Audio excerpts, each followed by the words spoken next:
Living every day in your head for free. You can tap away, but I will not hear you scream. You can break your keys, spread your toxicity, your world outside reality.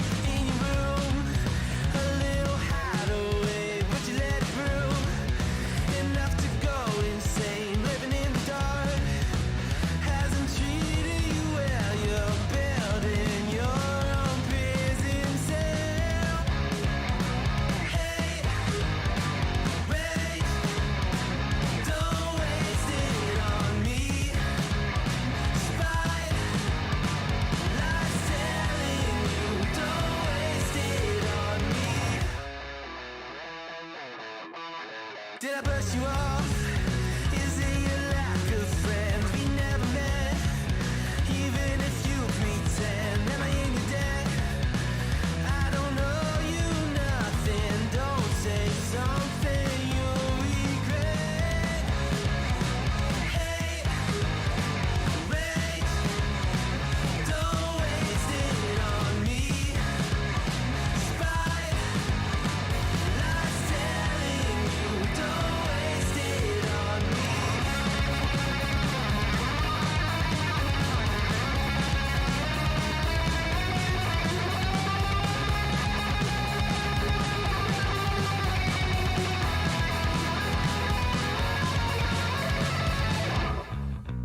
Hate, rage, don't waste it on me. Spite, lies telling you, don't waste it on me. Rage, don't waste it on me. Spite, lies telling you, don't waste it. I'm telling you, don't waste it.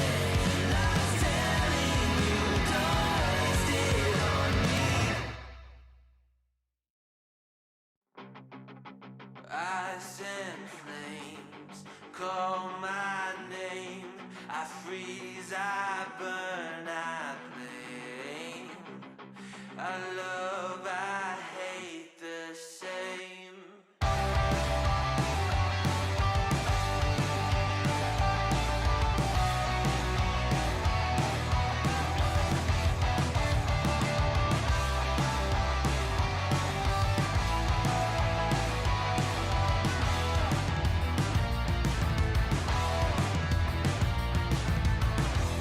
It's on my face, I cannot hide from the mistake my parents made. I'm never moving on.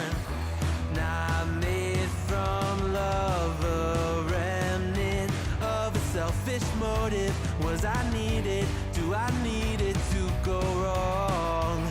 Polarized, inherent pain pumping through my veins. Ice and flames call my name. I freeze, I burn, I blame. I love, I hate the same. If I embrace the side of me, I only fuel the fire. But is it wrong for me to fight against the balance of my power? History in halves, one brain. I will break the chain. Oh no, tokori wa yobu. Moeru rame koru to boku no ai to kirai ni iru. Oh no, tokori wa yobu. Moeru rame koru to boku no ai to kirai ni iru. I love, I hate the same.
Hello, everybody.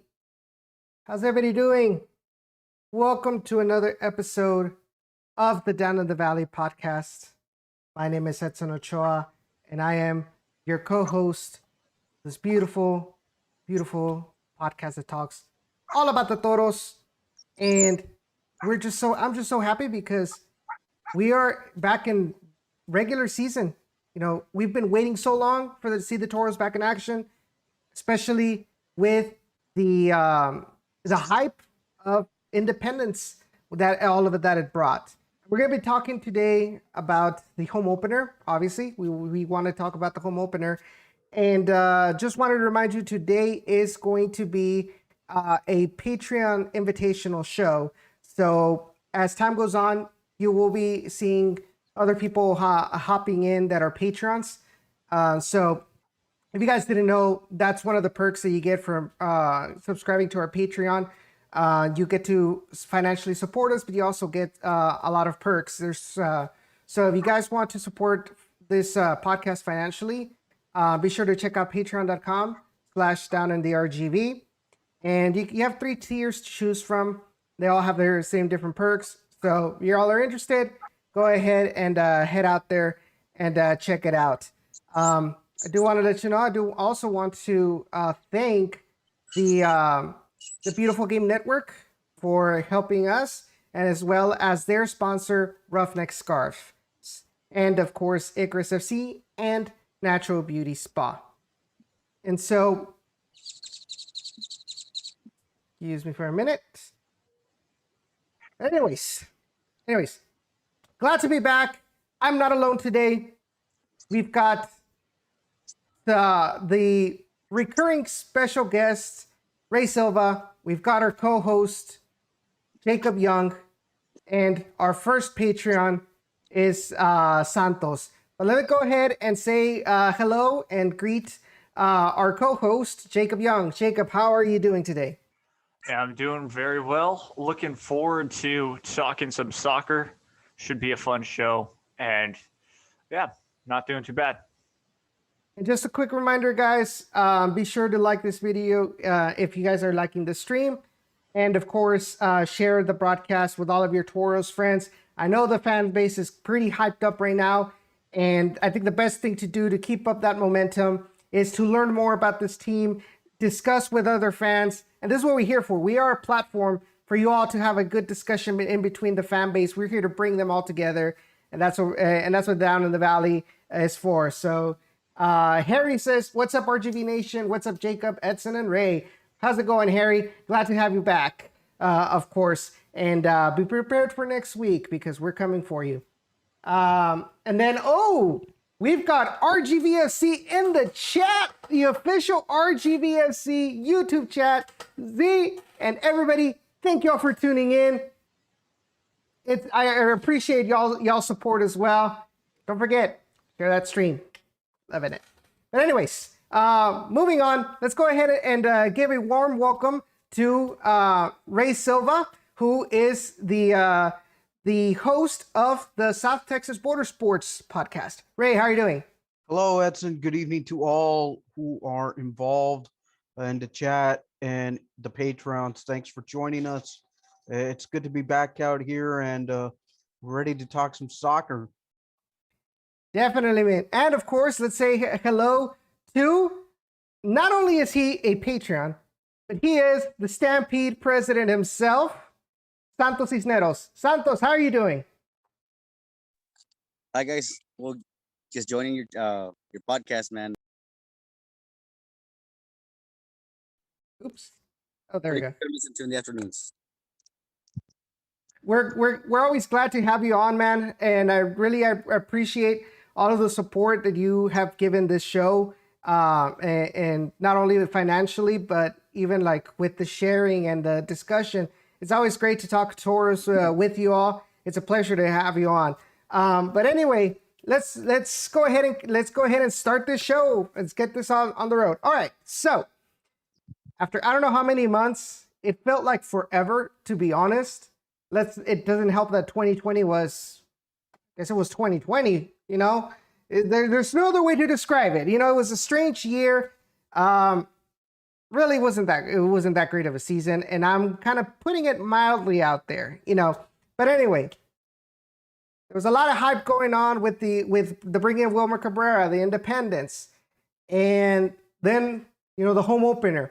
It's a great home opener against New Mexico United, a team that had made it to the playoffs last season, and so this is a team that has quality, and so going into this game, if you guys saw last week's episode, I was a little bit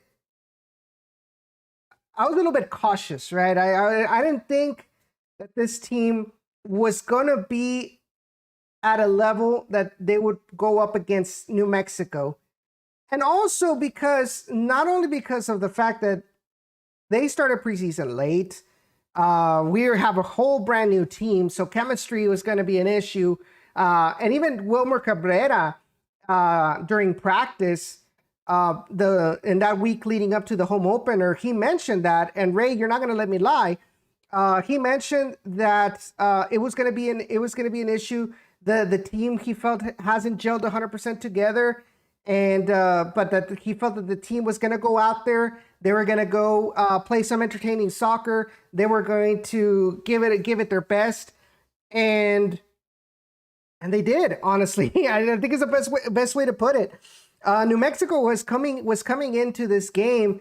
A lot of people within the USL media, other podcasts, and even, like, for example, Nicholas Murray, had mentioned that New Mexico United's offensive power was coming in hot from preseason. And when the game started on Saturday, honestly, I did not see that firepower that people mentioned about New Mexico United. I will say this much: for RGVFC not having one of their center backs, an offseason acquisition in Dispe, who was out due to a suspension, which carried over from last season, and having to play with the makeshift back line of four. I felt like Juan David Cabezas' rating on FOTMob is a little bit underrated for me, because he had to play a different position in which he wasn't used to, and I figured that his scoring was a little bit underscored for him playing as a center back. Santos, leading into this match, what were your thoughts on this team? Did you expect the team to play like they did on Saturday? Honestly, I was expecting more goals. We won. Hell yeah. 1-0. I'll take that any day. 3 points. But I honestly thought we were going to make more goals just because we're better, and that's it. Jacob, what? That's why I thought we were going to score more goals. But I know New Mexico's a good team. Yeah, definitely. I mean, I think what is it? They've been consistently making it to playoffs, if I'm not mistaken. So ever since its inception. So this is a team that was pretty much. They have, I guess the best way to put it is, they have the responsibility to give it their best and make it to the playoffs. So whereas with RGV, it was kind of like, well, we'll see how it goes. Obviously, I'm not saying that there wasn't any responsibility off of Wilmer, but given the circumstances, we really we're not expecting them to not only be competitive, but pretty much shut down New Mexico United. Jacob, what are your thoughts? Santos, go ahead. Real quick. I thought we were gonna just do better because like you said, we got more talent, and everybody's expecting us to come in as in like last year's, where they're gonna be a pushover team, and so they're gonna come in kind of relaxed, and we're so much better that I believe that mentality is gonna change unless we get a good streak for a while, and then okay, Toros are really on top of the chart of the tabla.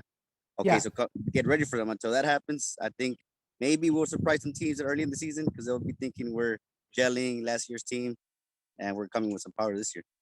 Jacob, what did you think about this game? Oh yeah, even before the game, we talked last week about it And yes, I was definitely not necessarily thinking of a win because of all that, because of all the circumstances. And so, yes, I was pleasantly surprised when the game happened and I saw that mentality of RGVFC. Now, of course, what did I also witness? We did have some mistakes on the field, or they had some mistakes on the field for sure, where maybe not necessarily the passes were right there, the crosses they definitely need to work on, but the defensive stops and things like that we did not expect to see was right there. Yes, Juan David Cabezas is, as a center back, nobody expected that too. And then all of a sudden he's right there and he's playing one of the yeah, at like one of the best out there on the field. So, yeah, very shocked indeed. Getting that one goal win was huge. I did expect a couple more goals, but they were biggest thing is they made the keeper work. That's something that RGVFC in 2020, 2019, and 18 could not do, was make the keeper work constantly. So that was a big plus. So if you get a keeper, like let's say from Colorado Springs, RGVFC when they play against Colorado or somebody like that, we might see ourselves RGVFC where they get to score a lot more goals in that type of circumstance, or even coming into this Thursday as well. So that's a big plus. I liked it. There's still things that need to be worked on, but it's only going to get better, as of course we all know RGVFC did not have their full team. They still had players that weren't even there yet for the bench. So that's going to help out tremendously. That's correct. So one of the players that was not on the bench or available was, like Ray mentioned, Arturo Dispe. He was out because he was suspended, a suspension that he carried over from his time at Colorado Springs Switchbacks. And also El Puma Pimentel, pretty much the star signing of this offseason, was not available due to the fact that the federation or the league had not finished approving the transfer. And so he wasn't eligible to even make it out to the bench this past Saturday. But I can tell you this, that from when we talked with Wilmer Cabrera yesterday before practice, he did mention that the players that were missing, they should be available now for at least for selection. So I think that is a really, really good idea. I mean, that's really, really good news.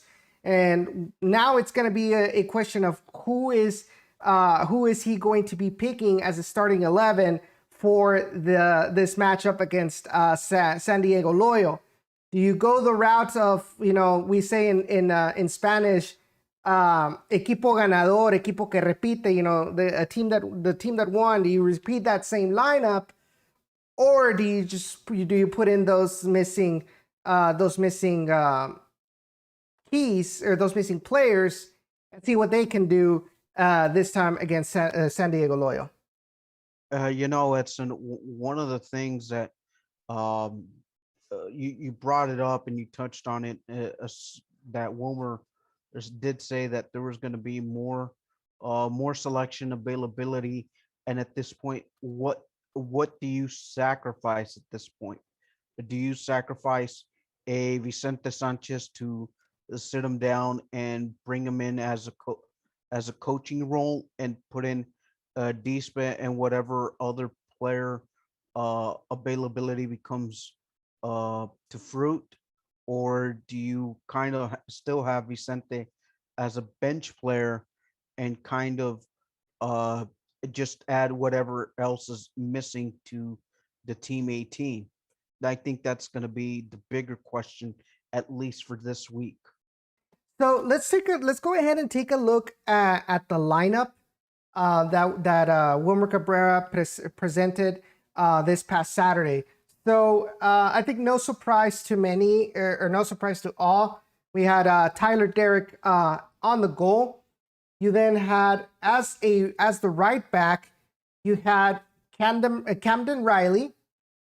Then you had the pairing of Carter Manley, who really is no stranger to the center back position, being placed as a center back even under Gerson Echeverry last year in 2020.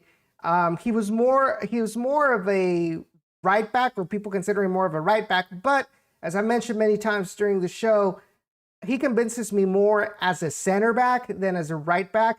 And I think this past game really cemented the deal. Alongside him in the center back position, as we mentioned, we had Juan David Cabezas playing as a center back pairing.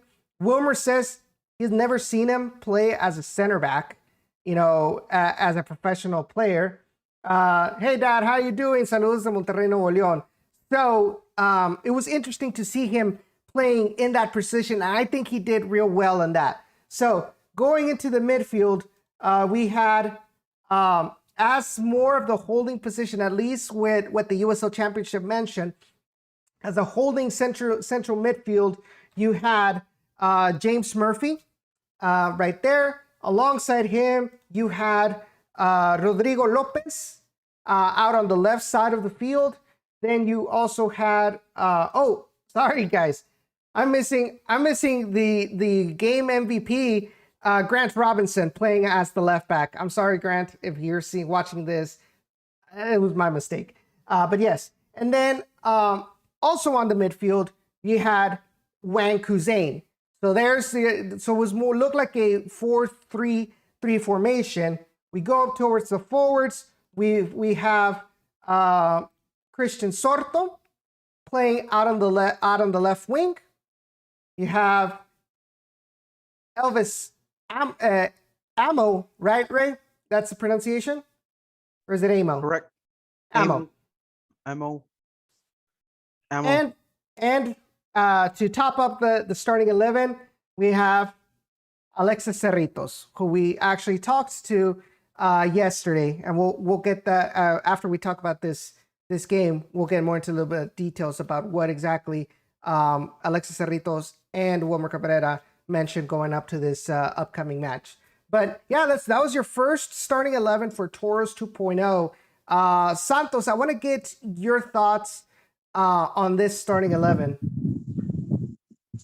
It's what you said a couple shows back. It's what we wanted. We wanted experienced players that still have some talent. You know what I mean? So that's what I thought about it. It's very improved in that way, that we just had like the youngsters trying to get to Dynamo. Now we got, you could tell, but maybe I need more than one game to tell you the culture has already changed. But that first game brought you some matureness to the squad that you literally see on the pitch towards the end when Sanchez had the ball and almost scored another beautiful goal. And it's closer, I guess, in baseball terms or however. But that's what I thought. Yeah, pretty much like we say in Spanish, now I'm blacking out. I had it and then I just blanked out when I was about to say it. But yeah, he's pretty much the clutch player coming in, el revulsivo. That's coming up a little bit too, so just el revulsivo. There it is, everybody. But yes, Jacob, based on what we knew about that, like, were you surprised about this lineup, or did you feel like it was pretty logical given the circumstances? I think it was pretty logical. Definitely given the circumstances. Now, I did not expect it to be a 4-3-3 tactically. That's the only surprise, in my opinion, because we noticed normally, yes, of course, we do have that independence in that space where we don't necessarily have to constantly run a 4-3 or a 4-2-3-1 or a 4-4, basically a 4-2-4 is what I'm saying, a diamond formation. Yeah. So, I mean, that brought a little bit of surpriseness, but just having that inside the lineup really worked out. And most of the players could play for close to about 90 minutes. We had a couple of substitutions, but it really worked out. We didn't have to change much in that team considering how that first half went. So, yeah, in that way, I think that's a perfect thing. And guess what? Don't fix what's not broke. So I think right now, you brought it up a little earlier. You don't change that lineup for this upcoming week just because it worked. until you get to figure out when you sub in other players for that type of chemistry. Of course, we don't know that much about practice considering how closed it ends up becoming for those practices. So we might not know as much as Wilmer did. And again, Wilmer kind of surprised us, so he might do it again. I just like that lineup, so it really worked out. And even Vicente Sanchez coming on when he did, it worked out. Now, my biggest thing is I don't expect to see Vicente Sanchez be as, aggressive or even on the pitch this week, because it's a shorter week in a sense. So he's got to have that long period to reset because he is an older player. And that's kind of my point. Right? To be really frank, I was really surprised with this lineup that was presented a little bit, only just due to Juan David Cabezas playing as a center back as opposed to playing his normal midfield spot. Mhm. One of the things that also really stood out to me was the performance of Rodrigo Lopez causing havoc among the New Mexico back line. It was something that I was really surprised with, because he's the center attacking mid, and I felt like this 4-3-3 press formation really did shape out to get the goal that was needed to get the victory. It's interesting because it was, I think, Rodrigo Lopez made such an impact in this match that it caught the eye of John of USL Tactics to the point, he posted a couple of clips on his Twitter page, talking about Rodrigo Lopez and the way he played. He says, in the offseason, I highlighted Rodrigo Lopez as a key addition for RGV, and he couldn't have been more vital in the middle as the side beat New Mexico this weekend. He then mentions he passed the stats test with flying colors, racking up a clean set of passing stats while leading his side with 11 ball recoveries across the pitch. That's the mark of a really active midfielder. Post a screenshot. He made 51 passes, 84.3% passing accuracy, 80.5% passing accuracy in the opponent's half. I don't think we have seen stats like this from RGV players in a long time. I'll go ahead and say the name Charlie Ward. Yeah, but how long has it been since he's been with the Toros? So exactly my point.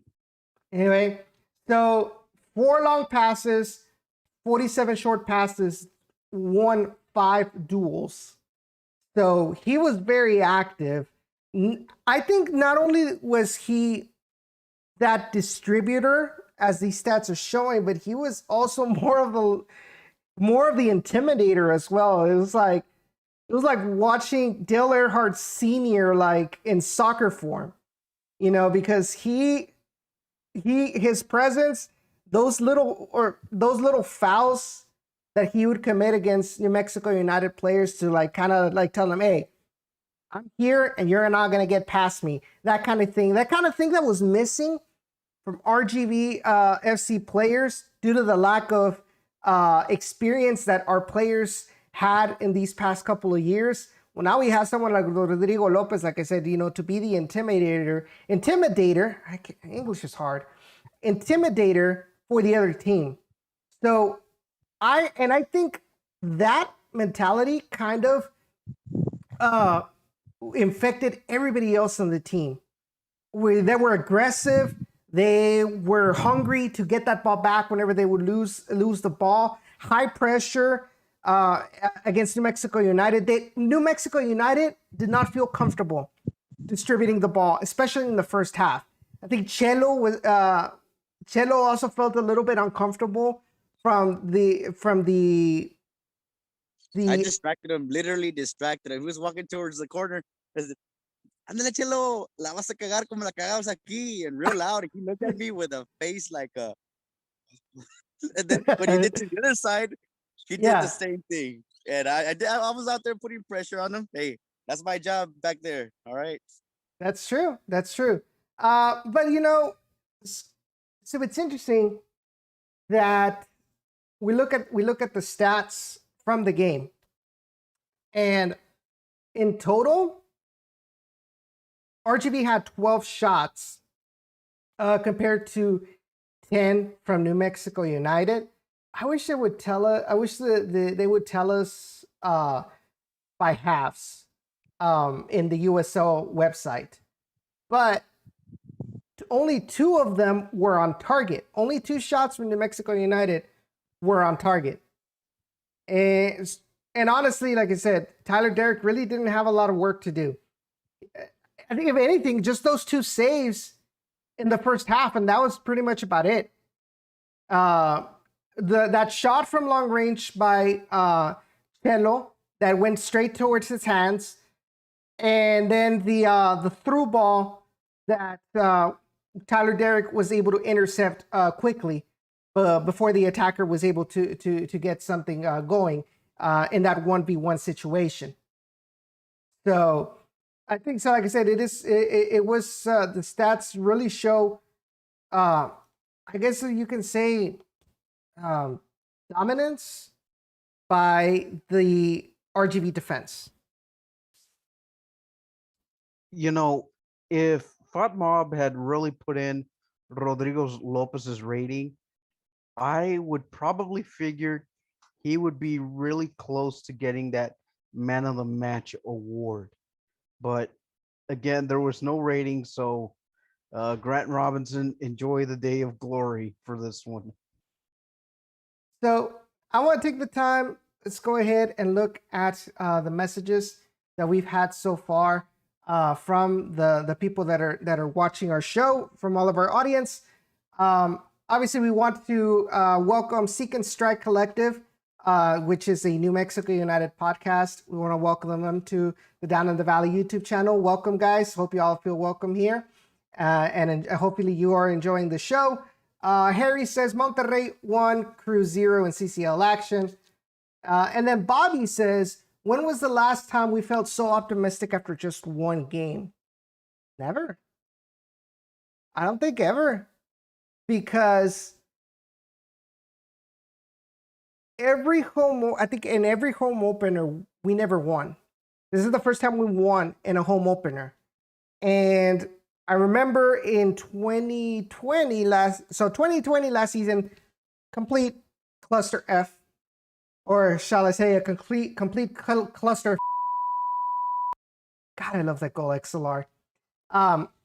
Yeah, we got whooped by LA Galaxy 2. And then 2019, we had that game against Tacoma Defiance over there in Seattle, or in Tacoma, excuse me, where the team just couldn't get a shot on goal, right? So we were mad about that game. And then the year before, I believe we also lost, if I'm not mistaken, Ray. Let me see if I can get that list. But yes, so we in inaugural year we ended up losing our home opener to Los Dos as well. We had a draw against St. Louis, and trying to remember some of our other home openers. Of course, there's that loss to San Antonio to open up HB Park. Yep. 2017. 2017. St. Louis was 2018. Where it was a 1-1 draw. 2019 was Tacoma. And then you had Los Dos. That 5-1 drubbing. Yes. So I definitely agree with Bobby's statement. I don't think we've ever felt as hyped up for just one game. And then I'd also seen a comment from Seek and Strike. He says, crazy thing is how late RGV started preseason. Is the team that together already? No. Yes, Correct. I'll go ahead and say no, because there's still players coming in with visa issues still. So you've got like the Eric Pimentel, and then of course You had Dispe with the suspension looming back from last season. So there are two players right there in that aspect. And then we've Uh, got John from the new winger as well, the Colombian. you have the Colombian who wasn't even on the team roster. So it's gonna be interesting what 18 Wilmer will select, or if we're gonna barely have the team 18 fully available.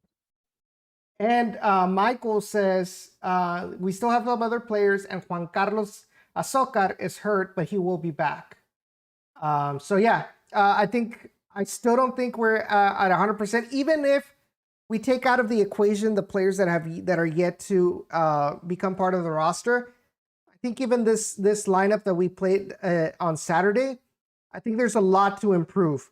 For example, so there's some of the things. I think Jacob, you mentioned it. Crossing was an issue, especially with I think with Alexis Cerritos.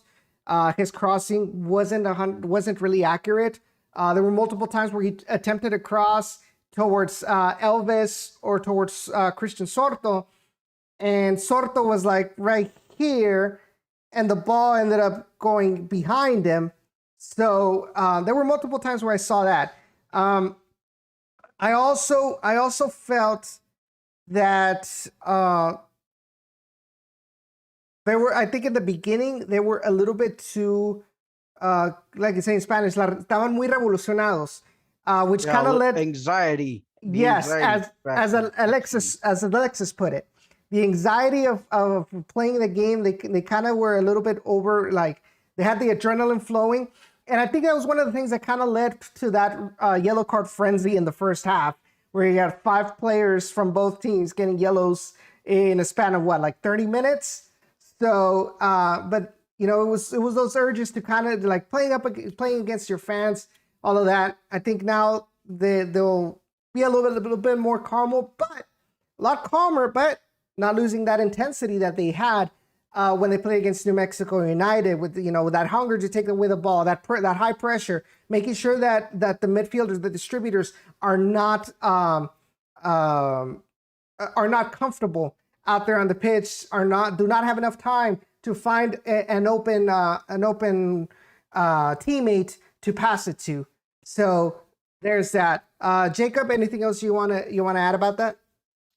Yeah, no, I mean, you said it really well. But it definitely could go down. It's just they were way too excited at the start of that for stuff like that to happen.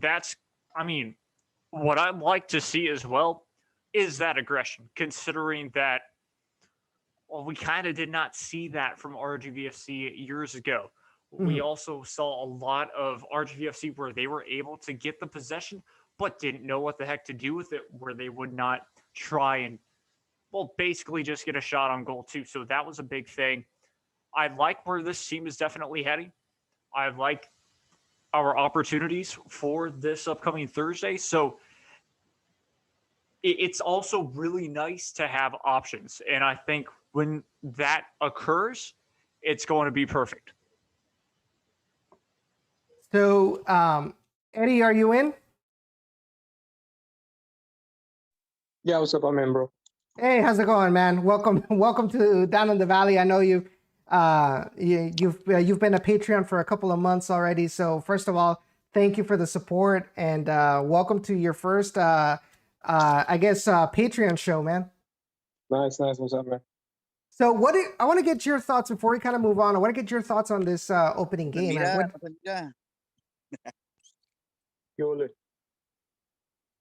All right. So me, I guess, or Yeah. okay. Yeah. So I guess for the most part, the main thing to me was I really liked the way the defense looked. I thought, like, I was just fascinated the whole night, bro, with the defense. Like, even though it was just a 1-0 game, I was super satisfied. I was super entertained by just how good our defense was playing. Yeah, I think we all agree with that. So, it's interesting though that defensively. So I'm looking at the stats, and the stats don't for some reason, like they're not they don't show what we saw at the game. You know, we saw a game where New Mexico, They don't do justice, bro. yeah, they don't do justice because it's saying that the Toros only had a 57.1% tackle success rate compared to 71.4 out of New Mexico United, but and 15 clearances. But I think that also shows like how much the Toros were just pouncing at the door towards New Mexico United. I know right now Mike was like, he was asking about the amount of, or he made a comment about the amount of corner kicks that the Toros had in this game. And you look at it, and they had 14 corners, which meant that they put a lot of pressure on the New Mexico United defense, and I think that's a good thing. And true fit corner kicks, bro. Yeah. Dude. But yeah, like I said, I mean, even though I was kind of bummed out that he didn't score more than one goal, like that, dude, that pass to the very first touch, bro, that Vicentes ever got in the league. He gave a godly pass, and it just sucked that like our homeboy over here, I forgot who it was that received it, that he couldn't finish it. I think it was Christian Sorto. Yeah, dude, I'm still learning these guys' names since it's such a new roster. Yeah. And then what's his name? Also, there was almost a Chilena, bro. Like I think you know what I'm talking about. Like he got it, the Pechito. Yeah. It wasn't Sorto. I think it was number 9. Oh, Elvis Samo. Yeah, dude, he received it so perfectly, and like my whole family stood up for a second because we thought we were about to see a Chilena. And I think it was a guaranteed goal if he went for it. But yeah, overall, I'm really like just looking forward to the whole season, dude. I'm probably gonna be there tomorrow. Just drive after work. Definitely, and hopefully you're able to make it. But okay, so here's a question to you, Eddie, and you, Santos, because you guys are like, I guess you could say they're like, you're like the fans, like you represent like the fan base, and so. Did this match, this base of players, from what you saw, was this more entertaining than what we had seen before? I'm not talking specifically about the amount of goals, but like the gameplay itself. Did you feel it was a lot more entertaining to watch as a soccer fan? Oh, definitely, dude. I mean, no disrespect to any of like the past rosters, but this was definitely, it felt more at the, you know, like the professional level per se. Mm-hmm. Yeah. Besides the capacity issue, I mean, I don't know if we met the minimum capacity. By the way, I don't know if we did. No, I think somebody put out the capacity numbers on the chat, on the private chat we have. Yeah. And it was less. I mean, so officially it was right? 2,567. Okay, so it was loud enough for that. I mean, it was pretty loud. I like the atmosphere, the whole tailgate, hanging out, such fun time walking in during the whole game. Everything was so fun. A good way to start the first game of the year, man. I loved it. I loved it. Jacob and Ray, any other thoughts on this particular match? Yeah, I'll go real quick. Again, good match. Like I said, I think it's only going to get better from here, which is very, very promising to see. And even to touch up on the crowd thing, yes, it is a little bit concerning that we were 500 off of 3,000, considering that was a capacity. But of course, it takes results for people to go to the stadium. So there's that. And of course, that 1-0 victory is strong. Again, very pleased that they made the keeper work. Stats don't necessarily show what this team was capable of there. And I think we've got ourselves a couple more hidden gems in this lineup, which is going to be perfect on Thursday. Hopefully, of course, the thing does not happen on Thursday and we will get a fair win and not a 3-0 forfeit win. Yes, I said it, and I think that's what we'll head into next. Definitely, that was actually one of my topics. I think, and I mentioned it on Twitter, that the game was entertaining. It was very fun to watch.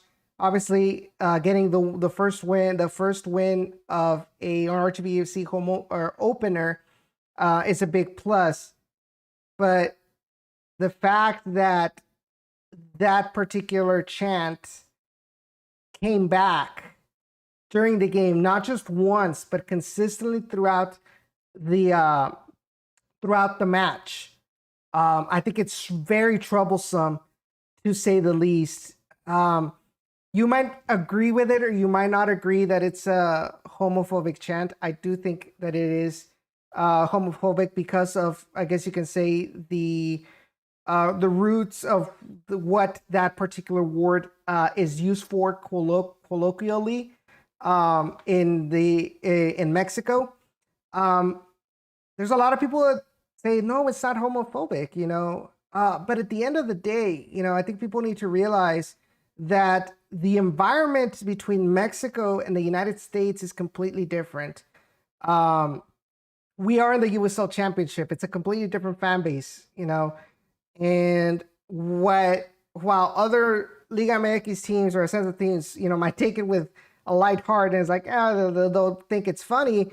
Here in the United States, it's a completely different audience, and we saw it. We see it multiple times within the Mexican national team when they play in the United States. Where they're trying to get rid of the chant, making sure that the fans are not saying it, to the point that FIFA multiple times has told Mexico if they continue to do so, they'll probably going to be punished monetarily with points, to the point of, hey, if this continues, you guys are going to lose your ability to qualify for the Olympics, because they did that in the pre-Olympic qualifiers in Mexico. They had told that they had mentioned that if it continued, they would lose their ticket. I know FIFA's also said something about not allowing them to participate in the World Cup. So it's a serious issue in 2020, 2021, and you look ahead at who we're going up against next, and I feel like I should talk a little bit about the history of why we're emphasizing, besides of the fact of what we know already about it, why we're emphasizing especially up against San Diego Loyal. So last season, the final week of the USL Championship, Phoenix Rising, San Diego Loyal square up. They played in San Diego, if I'm not mistaken. Anyway, the game was going on. San Diego was beating Phoenix Rising 1-0 before the end of the first half. And so if you guys don't know, San Diego Loyal currently has a player in their squad that is openly gay, Colin Martin. During that game, remind me who that player was. Junior Flemings. Junior Flemings tells Colin Martin a homophobic slur that is used a lot in Jamaica. And so he tells the referee what happened, and so it just continued on into a whole big discussion during halftime, where Landon Donovan was telling the player, the other coach for Phoenix Rising, like, hey, he mentioned this is disrespectful. We need to get this homophobia away from soccer. Like, this isn't the true essence of soccer. You either take that player out or forfeit. And Phoenix Rising refused to get the substitute Junior Flemings out of the game after the particular incident. And San Diego Loyal and Landon Donovan, in solidarity with Colin Martin, decided, you know what? This isn't worth the 3 points. And I think that San Diego Loyal, if they won, that would have gotten them into the playoffs. So a lot was on the line in this match. but they knew that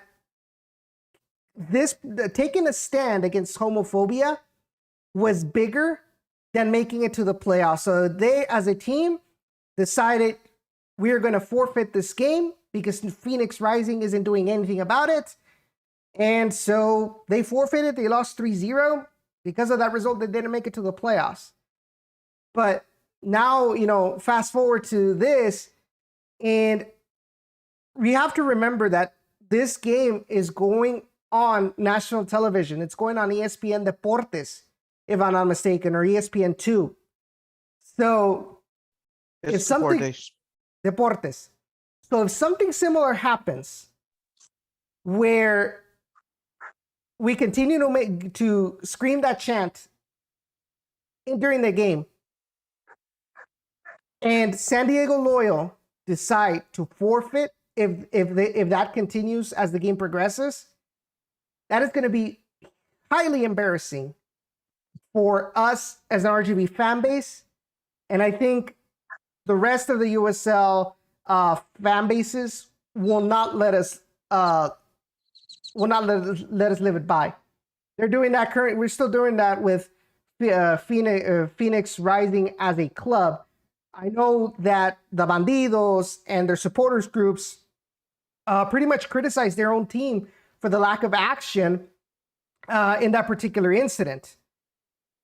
And if we do the same, I think it's going to be shed a bad light on the Rio Grande Valley and its and the fans of there.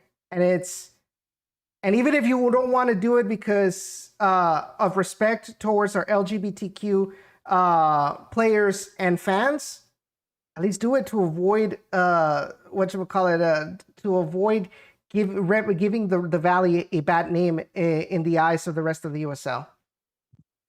Yeah, I'm gonna go real quick. Also, let's remind ourselves what happened at the start of Loyal versus Phoenix Rising. They both stood in solidarity for that, I believe, exact incident. If not exact incident, but for that almost exact thing. If not, it was for Black Lives Matter. But point being, they stood together saying end racism, end homophobia, all of this, and yet that happened.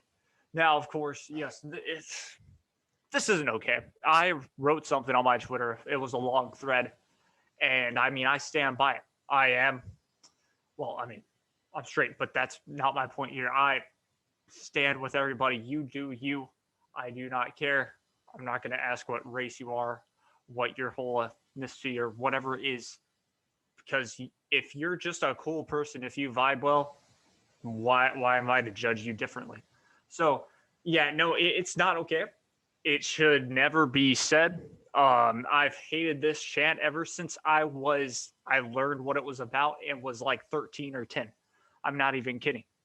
That's one of the whole reasons why I've always, besides the fact that we're rivals to them, is hated the Mexico national team.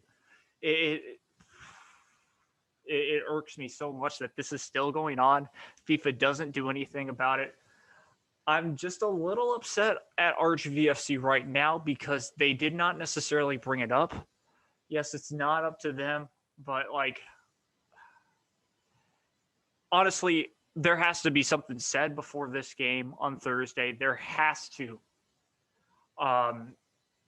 Players maybe even think about doing something with San Diego Loyal, getting something on, before the game, something done before the game, maybe a nice banner or something like that, because it's gotta freaking stop. It sucks. Of course, that's also what you get when you get new fan bases as well, or new, fans into this club, whether or not those were new fans, if that was their first time there for a Toros game in general. Just, I mean, you and I, all three of us heard it in the booth, Edson. I know that. And most likely everybody up there too, not just us, but everybody that was in the booth heard it. And again, it's disgusting. It should never be said here. I'm honestly never going to let RGV live it down if they keep saying that, because it's stupid. It makes me so upset as And well. I know I never truly get upset on this show, but it's terrible. And I stand with Landon Donovan and their team if they want to do something about it, as in if they end up forfeiting or doing something stupid. I would say RGVFC needs to forfeit if that happens. I think we were lucky with the fact that the broadcast on ESPN Plus for the Toros, there was no ambient sound.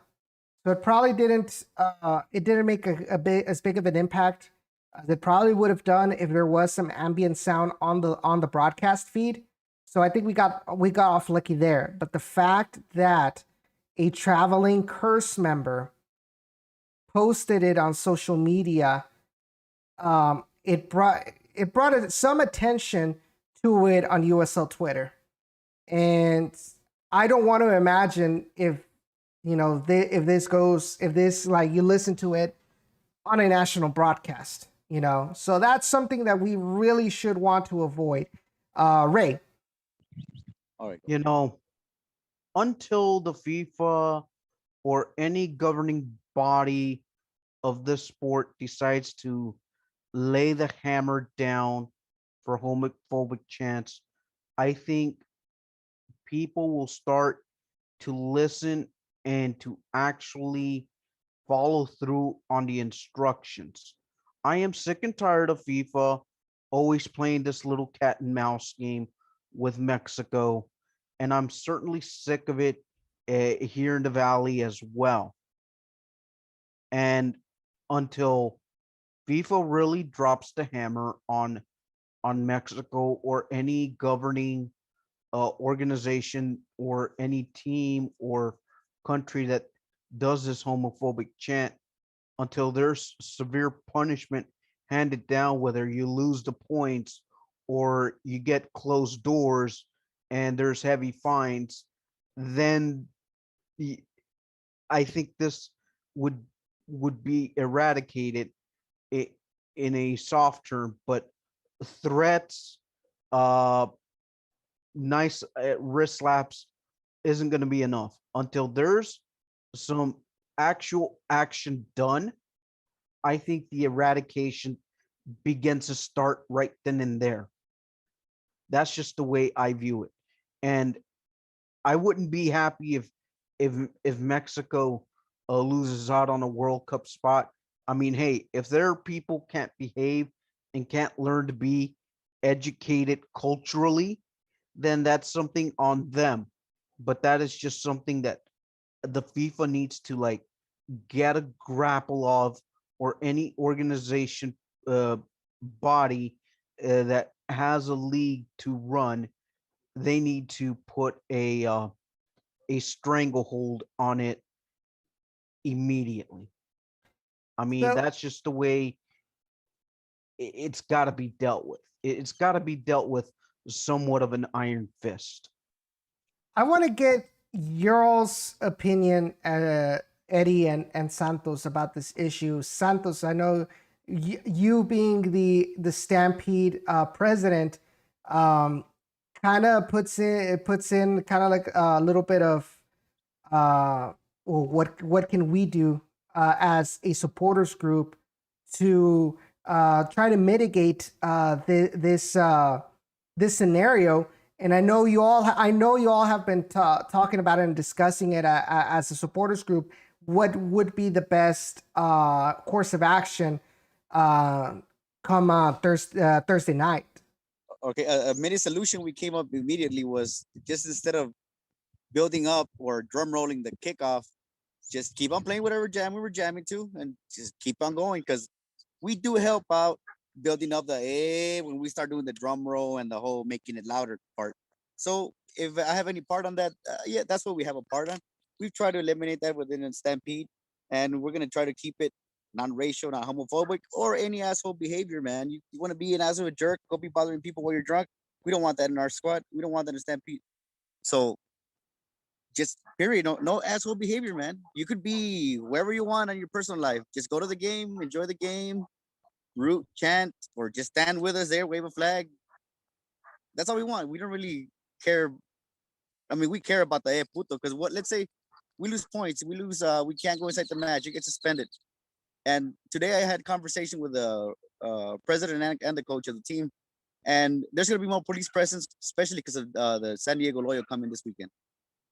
So you want to get thrown out of the stadium, do that.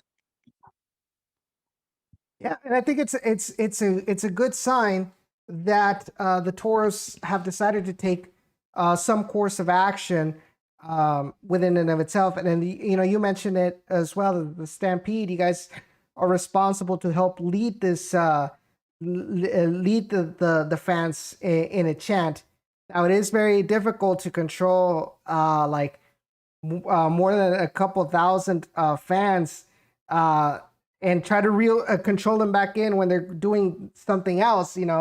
It's very difficult to do that. But I know for sure that you guys didn't exactly, y'all didn't say the word, right? I know you mentioned y'all had like a variation of that using, toros, right? So, however, I think like you mentioned, and Bobby mentioned it as well, that the point is like, we're gonna have to try to mitigate or not give them an opportunity or an excuse to go on with the chant. And if they still do it, well, that's going to be 100% on the fans that are up in the stands. And like you mentioned, they're going to have to deal with the consequences of their actions. And if they're gonna badmouth the team because, oh, it's you're infringing on my First Amendment rights. First of all, that pertains to the government. That does not pertain to a private entity. And second of all, assholish behavior is not protected by the Constitution. You can't just say fire in the middle of a crowded theater and expect to be excused because, oh, it's First Amendment rights. That's not how it works. And that includes these kind of things. If it disrupts the environment negatively, the team, the stadium, security have the right to escort you out of the stadium if needed, especially if you've been warned before not to do it and you continue to do it. Well, guess what? That's the consequences of your actions. So I don't want any of y'all, if anybody gets kicked out of the stadium, I don't want y'all crying on social media saying, oh, look at RGV, they're a bunch of bad people. Like, no. And the reason I say this is because there's this guy, that made a snide comment on Phoenix Rising's account regarding Pride Night. Their kickoff was their home opener was Pride Night, and some guy made a snarky comment. Everybody was kind of like, and even the team accounts, made fun of him and kind of said like, I think Phoenix Rising said like, oh, we'll let you know when we'll have asshole night, and you so that way we can present to you at halftime. And he got all butthurt, started tagging Tucker Carlson, Fox News, Ben Shapiro, et cetera, et cetera, et cetera. It's like, well, and he was like, he wanted to sue for was slander, and it's like, dude, you have no legal grasp in order to do that. So that's something that I will say about that. Eddie, now I want to get your thoughts on this situation before we jump towards the game against San Diego and what we can expect. Yeah, man. Honestly, I was actually with my girlfriend that night and with my family, and she asked like, "Oh, what are they saying?" Because she's from Corpus. She grew up different. And I explained to her what it meant, and then I actually explained to her like why I don't say it anymore, just because it's just kind of just start getting used to it. You start getting used to like not even doing that in the stadium anymore. And I didn't think much of it until you actually reminded us that the whole San Diego and Phoenix situation. You know what I mean? Mm-hmm. And then when you mentioned that, I was just like, damn, bro, like that is embarrassing. Like I mean, to begin with, for sure, give you my word, I don't even say that anymore in the stadium. Ever since I just got so annoyed about how fans at the Mexico games didn't know how to behave, you know what I mean? Like aferrados. And yeah, like I'm actually pretty worried, like if something happens against the team, because these people are just man childs or adult child, you know. Yeah, I'm just hoping definitely. I'm just hoping it stops, man, because it is super embarrassing. And I mean, it's just wrong to begin with. You know what I mean? Yeah. And it sucks for all of us who work day in and day out to give good light towards the Rio Grande Valley, because at the end of the day, so we were born, that's where we grew up, and and we're proud to be from the valley. But there are some things that like it's not okay anymore, and especially with how open. You hit the hammer on the head, right, and the nail right there too, Edson. It's not okay anymore. Maybe it was okay, not anymore. That's exactly the new point of puto. Because when it was brand new, it was so fun. Everybody said it, all this, but it changes year to year. Our life changes. Just last year, look how different it became to this year. But that's exactly, it's not right anymore. Yeah, and they're just people that think that they are above somebody else because they're not like them, or maybe they just do it because they see everybody else do it. But I think if even knowing the facts, even knowing the other side of the story, and you still continue to do it, then you're not doing it out of ignorance anymore. Now that's just I consider that you're doing it as malice. I think there are many other ways to create pressure on the opposing team, where could be the keeper, could be whatever kind of player for the And opposing that team. word does have like 3, 4 meanings. It's not just gay. It's like man whore and stuff like that, like mujeriego and stuff like that. It's not just gay. So let's not say that just word pertains. That's the argument of the people that will still want to keep on saying it. It just doesn't mean gay. It means uh, a couple other bad words, right? But it's not Correct. exactly that one. But because of the what you would call it, because of the fact that it's got different meanings, somebody who pretty much knows only the fact that it's used as a homophobic slur, that is, they're gonna see it as that. And like I said, I think there's better ways to create pressure without putting down somebody's religion, sexual orientation, et cetera, et cetera, et cetera, or race for that matter. We saw that with Omar Ontiveros last season with LA Galaxy 2. Now he is without a club and he can't play in the USL because he used a racist slur in the middle of the game. So the soccer landscape is changing, and I think the fans need to realize this and kind of move on from what they knew. Like I said, I think supporters groups and fan pressure is very important still. But I think we should be creative enough to think of alternate ways to create that pressure without going into extreme hatred or extreme. You know what I'm trying to get. But anyway, I think hopefully we'll understand tomorrow. Hopefully it's just an anecdote from the first game, and move on, and let's be an example for the rest of the USL on how this fan base can be great. And I've mentioned it many times, of course. So, and I know Seek and Strike, it says, I think it'll go well. All of will be addressed correctly. So here's hoping it is. But from what you're telling me, that it got the attention of not only Wilmer, but also Ron and the whole RGV front office, and they want to make things right. I think that's a really good sign.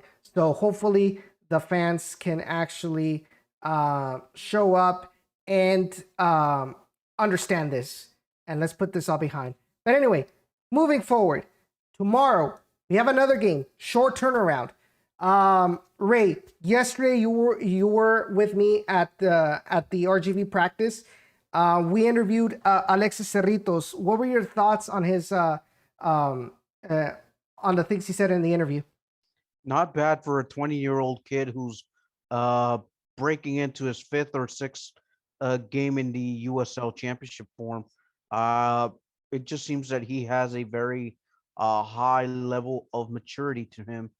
And right now, with the squad depth that there is right now, I personally wouldn't be surprised if he's at least in the team 18, if there is more bodies available.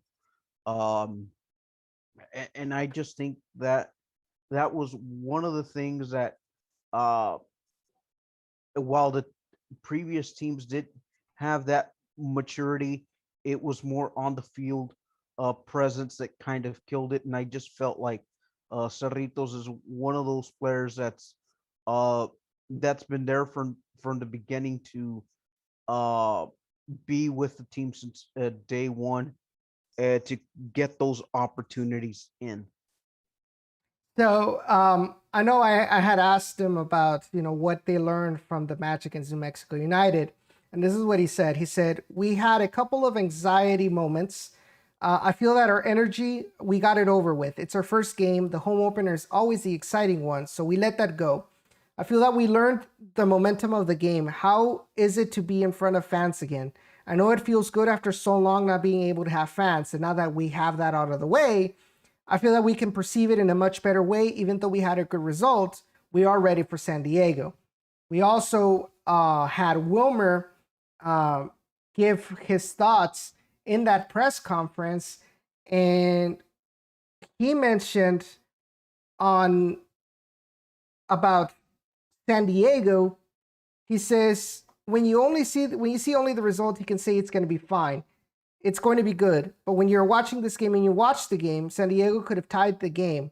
But the game, the situation, then the 4-1. Those types of games that the reality is in the sport, when you put the ball in the net, it changes everything. I have had the chance to work with 7-8 players from that team when they were younger. So I know their qualities. I know how talented they are. They've been doing a very good job. But then with a defeat like that, I'm pretty sure they're going to be stronger. They're going to be motivated, and they're going to make adjustments to make sure it won't happen again. So he probably realizes that this game against Phoenix Rising was probably like a fluke when it came to defensive mistakes that they made. And I'll show you right now the highlights of the game and kind of show you exactly what were some of these mistakes that they made against Phoenix Rising. But it's interesting that Wilmer says that he knows that San Diego, that's not the San Diego he knows that they'll play. Yeah, we're going to be getting a wounded, hungry San Diego Loyal team that has had a pretty good record playing on the road. But it's going to be interesting how they handle the South Texas humidity. This isn't your California humidity. This is your deep South Texas humidity, where it could be 7 o'clock and your heat index is going to be near the triple digits by kickoff. Mm-hmm. Jacob? Yeah, I mean, well, here's the difference between California and the Valley. Besides, of course, things like, or let's see, let me excuse that for a second. Here's the difference between California and the fake Valley, because we all know we have no hills, there's no valleys here. We don't know why we call it the Valley, but yeah, dry heat and humidity. I think it's still going to be a beautiful night on Thursday. It has been for the past couple of nights here in the Valley, where it's been pretty hot throughout the day, about 90 to 100 degrees, but then it gets to about 80 degrees when it starts to pick up. So there will be that. Yes, the wind will play a factor if I had to guess. It's, of course, the hunger is going to be there. I think the hunger is going to be there for both sides. And definitely just RGVFC has to stay focused. They have to keep their focus just like they did last week. And then, of course, this upcoming week for San Diego Loyal, it's going to be tougher. They are one team that, again, one game away from the playoffs last season, considering how that season went. And, I mean, they're coached by Landon Donovan. He's got his team there, of course, they're more, I guess they have more chemistry is what I'm trying to say here. So that's a big, not necessarily issue, but that's just one of those situations where it can bite you in the butt if you're not careful, because they're just well known. They might have their passes 100%, the crosses, things like that. And one important thing is you got to defend set pieces. I was impressed by the defense defending set pieces last week, but can they do it again this week as well? Because I think that's where, in the past years, that's where it's affected RGVFC. So just those little things on the field is going to be a big difference when they play San Diego this Thursday at home. Then Santos, Eddie, what are you guys expecting from San Diego? Honestly, I don't know much about San Diego. I just know we got a better team this year, man, and I'm just optimistic that we're gonna get the 3 points. So I don't want to come up with something, and I really don't know anything about San Diego other than we want to kick their ass Thursday. True. Eddie? Well, I actually caught most of the Phoenix San Diego game last weekend. And I mean, the fact that they scored, I believe it was 2 goals, should be a little, I mean, not concerning, but, something to take caution of. But I think we could definitely compete. So I'm going to go ahead and show y'all. By the way, huge disclaimer. The footage that we're going to be showing you, it is the property of USL Championship and USL and ESPN. I'm only using it for analytics. I am not trying to pass off as my property.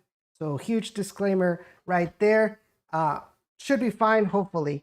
But let's take a look at the... So this is the highlight reel between Phoenix Rising and San Diego Loyal. Now this is goal number 1. So it's going to be a corner kick, a short corner kick by Phoenix. The ball passes by. They get a shot. The goalkeeper parries it, and the ball just lands towards the Vaquero.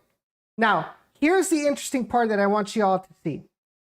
And I'll go ahead and grab my little pencil right here. So look where all of the defenders are at. 1, 2, 3. There's another one right there. 5, 6. Look at all of this space ahead. There is no defender here to clear that ball away, or at least to discomfort the attackers that are waiting outside of the box. So they're giving them the opportunity to control, think about what they're going to do when they receive the ball, and take the shot. There's nobody there to create pressure.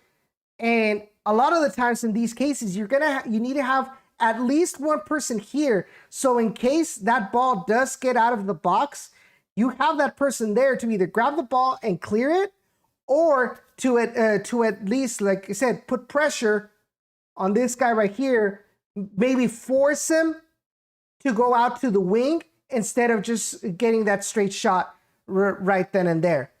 So now also, need to change into my mouse. Also, so he gets the shot off the first try. Here's another problem I see. Look at this big gaping hole in front of the goal. You have 3 Phoenix Rising players unmarked. And obviously the keeper just parries it, doesn't try to at least send it out towards a corner or anything. He parries it back into the middle of the box, right where Phoenix Rising defenders or attackers are at. And Vaquero easily just puts that into the net. So right off the bat, you can see that in this game, San Diego Loyal are not defending their set pieces properly. And that thing that I'm mentioning about not putting pressure or not having defenders outside of the box to create pressure on the midfield and the attackers, that wasn't just on this game. We'll see in the rest of the goals that they got scored on, you'll see that thing remains constant. So let's go to goal number 2 so you guys can see that.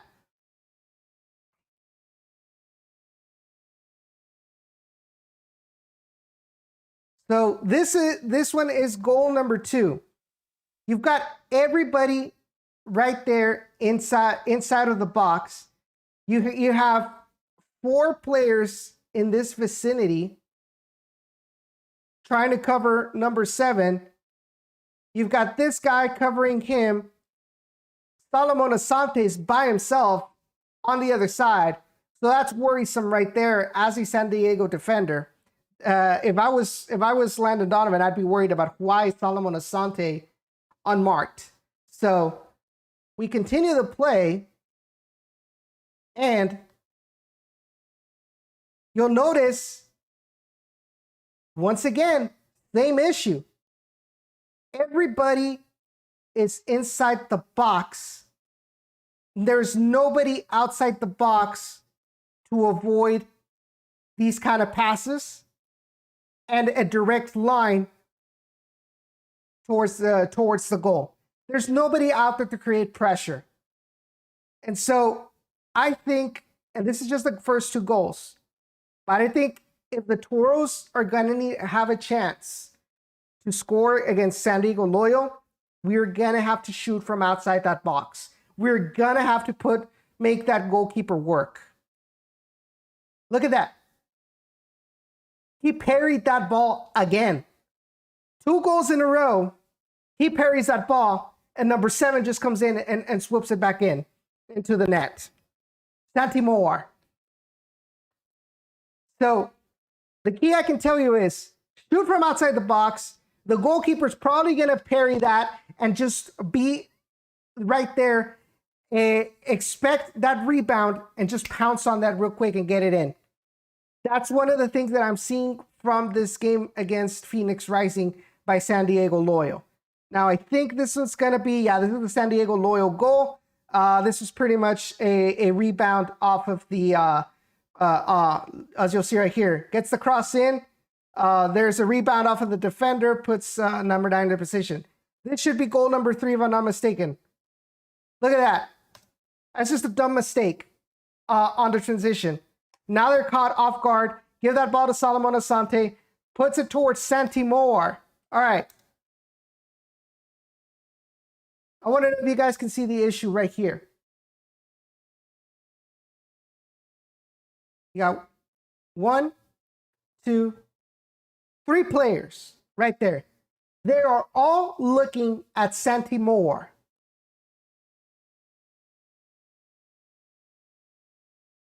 This player right here,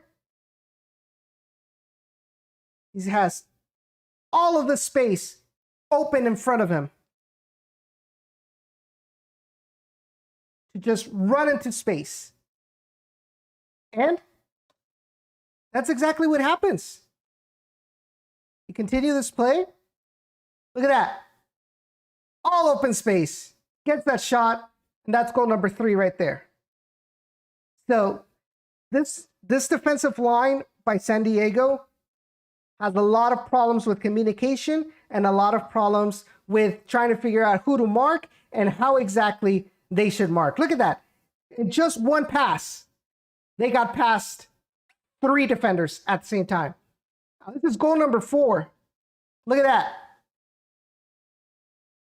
Same issue. Not enough pressure outside the box.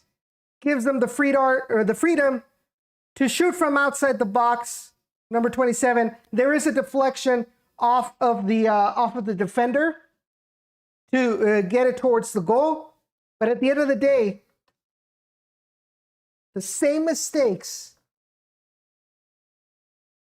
There's the same mistakes all game long for San Diego Loyal. Guys, your thoughts? I'm going to go real quick here. Yeah, I mean, like you said, same mistakes for San Diego Loyal. Of course, I know definitely Wilmer and Jerson, they're looking over the same footage that you were looking over just then and probably telling the players exactly that. Look, this is big. Do basically the opposite of this. Just try from a long distance, shoot that. Remember a couple of years ago, and even last year, the problem with RGVFC is they tried to get inside the box on a consistent basis and failed because it would get taken away. Remember Tulsa Roughnecks FC when they played against RGVFC, they would always do that attack where it was kind of counter, but they would basically, their defense would be almost goal line defense, kind of. We're not allowing RGVFC to get inside that box. So that's, of course, a big thing. Like you talked about, it's just going to be one of those situations where if San Diego Loyal aren't able to make any adjustments from that first week, then that's going to be a big opportunity for RGVFC. So big plus and a big minus, in my opinion, as in if RGVFC are only trying to focus on one way and almost said St. Louis, but San Diego FC or San Diego Loyal make a change, then it might be a problem. So yeah, I definitely agree with you. But I think RGVFC, they have a good chance because their players know a lot of different styles of playing. So that's a plus of having veteran stars. We talking about if it was last year's squad, don't necessarily think they would be able to change on the fly. So that's one thing that I think now we're looking at it, Wilmer's pretty good at. Who would have guessed that all Wilmer needed was a little bit of freedom to make his own team kind of work? So I am looking at the shot map from RGV against New Mexico United. All game, they had a total of 5 shots from outside the box. 2 of them on target, 3 of them off target. Most of the shots that they had, we're looking at probably around 7. Most of them were inside the box. And you notice that RGV tried to go inside the box with the 1-2 passing, with the through balls. They tried to go or they tried to go for the crossing. So I think the key is going to be right there. Try to force that goalkeeper to parry that ball, and I think that will be the key. It won't probably be as big as a dumpster fire, or San Diego defense probably won't be as big of a dumpster fire as last Saturday, but if we can create and force those chances on ourselves, it gives us a huge advantage to at least try to get that win in this match against San Diego Loyal. Ray?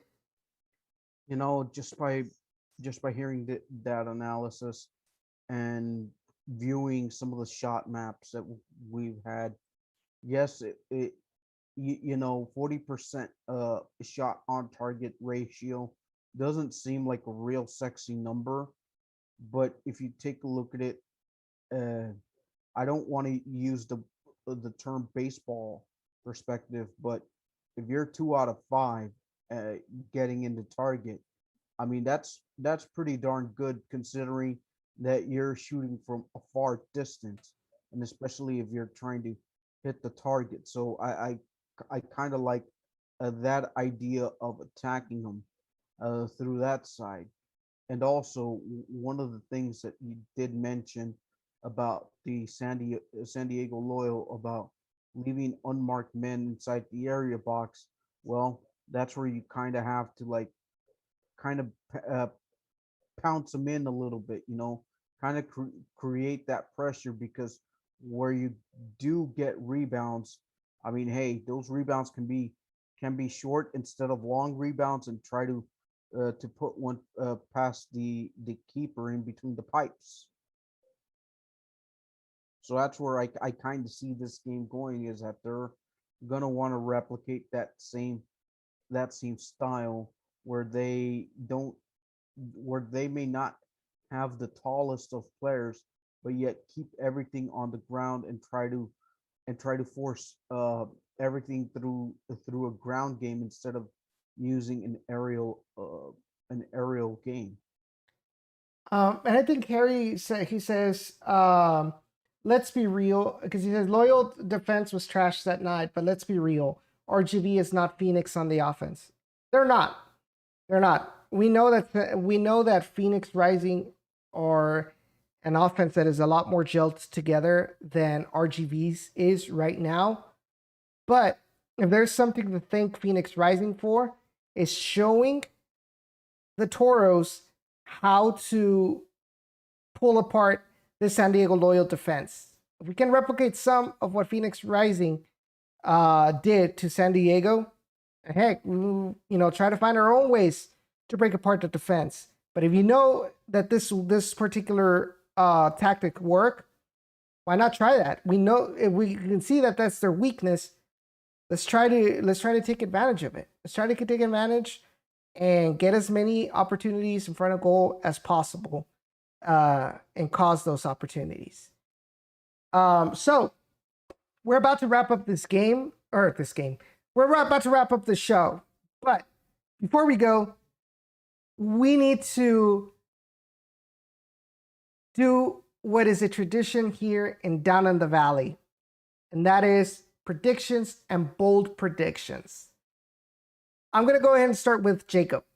We'll start with regular predictions first over this upcoming game against San Antonio. San Diego. I messed up my Saints there. Anyway, San Diego. I almost said St. Louis, so you're fine. And chat, you guys can participate as well in YouTube or Facebook chat. So go ahead, Jacob. Okay, so yeah, and of course, real quick to Harry's point, RGVFC doesn't even play Phoenix Rising till July 31st, so get ready for that one because I think both teams will be 100% by then. So just be aware of that. But here we go for just regular, a regular prediction. I think it's going to be a draw. I think RGVFC will get a little bit unlucky in this one. They'll be leading at the half 3-1, and then their defense will kind of fall apart, and it will get drawn 3-3. I think it will be a lot of goal scoring. I think San Diego Loyal is that hungry for that, so I think 3-3 draw at home. Take up for at that point, of course, 4 points. Not going to be too bad considering San Diego Loyal, like I say, they're going to be a legit threat this year. Just for regular prediction for now, 3-3, nothing too crazy, of course. Just one of those situations where I think both teams will be able to get some shots away.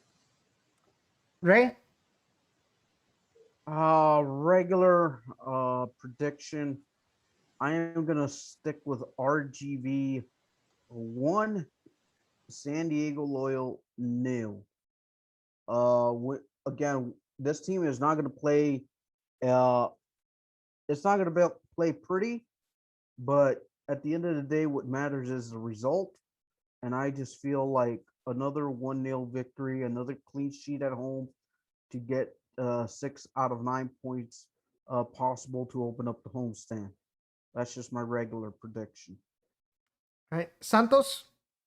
I'll stick with 3-1. Jacob's first initial start to the game, 3-1. But I say they have more maturity to keep the lead this year, so I'll say 3-1. Okay, Eddie?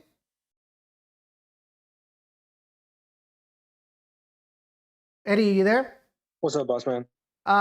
What's your prediction for this match? I'm hoping it's a 2-0. 2-0 win? Yeah. All right.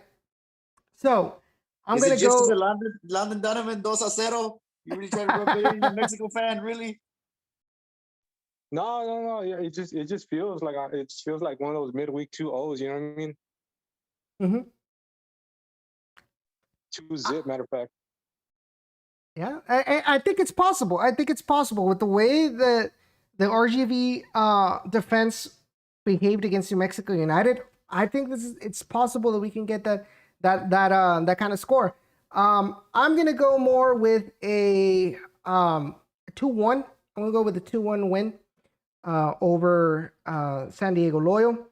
I feel like now we have a couple extra days of more chemistry between the attack, and I think because of the reason I give San Diego Loyal 1 goal, you have to remember we're probably going to be going with Eric Pimentel back or into that lineup, so it's probably not going to be the same defensive back four as they did against New Mexico United. Why? Because Juan David Cabezas was pretty much improvised as a center back in this past game. now that Eric Pimentel has officially been confirmed by Wilmer Cabrera as available for this upcoming game, I don't see why Wilmer would not want to put him in. So I think that's probably going to be a little bit of a disadvantage. That I think the chemistry might not be 100% there between Carter Manley and Eric Pimentel. So I think it gives them the possibility of scoring one. But I do think our offense will probably be better than they did against New Mexico. So that's why I go with a 2-1. So now we go for the true tradition, and that is the bold prediction. The most outrageous prediction that you can think of. Eddie, you raised your hand. All right, so if we're gonna give them one goal, then I say it's a 5-1 win. Is that your bold prediction or your regular prediction?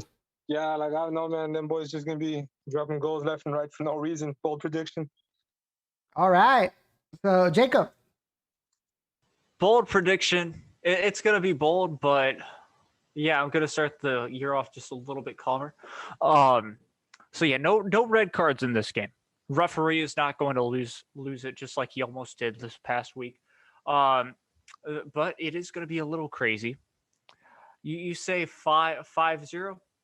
I say it's going to be 5-4. RGVFC takes it. Yes, 9 goals given up by both Tyler Derrick and whoever the other goalkeeper is for them. Yeah, it's just going to be absolutely crazy. There might be a couple of penalties, but referee's just going to say no. Stop fouling in the box. It's not going to be like a red card. So, yeah, it's gonna be pretty epic. Maybe a couple of cool free kicks too. I mean, we have Wanku Zane. Ray. Okay, if we're gonna go bold, people here in the valley somehow have a history of bringing attention to ourselves. Oh no. Yes, cue the oh no, oh no. Oh no. Oh no. Yes, Oh yes. We're gonna have some few bad apples in the stands, and because of those bad apples, I kind of expect. I'm expecting like a small delay of the game to escort those people out who don't know how to police themselves. no. Oof.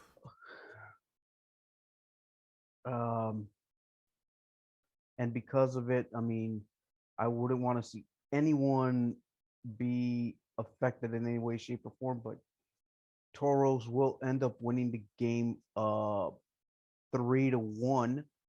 but there's going to be some delays due to crowd behavior. So going back into the chat, Harry says RGV 1, San Diego 1 is a regular prediction. Michael says 3-1 Toros. Bold prediction, RGV gives up a PK late and ends up drawing points. That's Harry's bold prediction. La tragedia, in other words. You almost invoked La Tragedia last Saturday. Hi.